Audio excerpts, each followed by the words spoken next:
Kui Martius areenile astus, teadis ta, et täna võis olla tema viimane päev, kuid tema soontes voolas julgus mitte ainult enda, vaid ka oma väikese poja ja naise pärast, kes teda kodumaja tagumisest toast pealt vaatasid.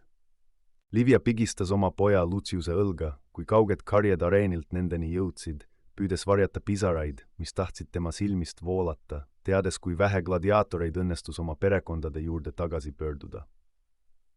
Kui päev lõpuks loojus ja ametnik nende väikese kodu uksele koputas, Martiuse mõõk punasesse riidesse mähituna käes, teadis Livia enne ukse avamist juba kõike.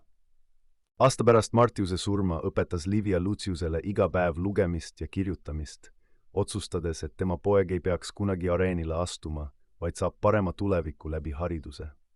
10 aastat hiljem seisis Lucius, nüüd juba noor mees, oma emaga foorumil käes kirjarull, mis tähistas tema vastuvõtmist õppima ühe tuntud filosoofi juures. See oli võit, mis oli suurem kui ükski, mida tema isa areenil oli saavutanud. Kui Lucius aastate pärast ise õpetajaks sai, rääkis ta oma õpilastele sageli oma isast, mitte kui võitlejast, vaid kui mehest, kes võitles nii karmilt mitte kuulsuse, vaid armastuse pärast, õppetund, mis oli talle tema isa kõige suurem pärand.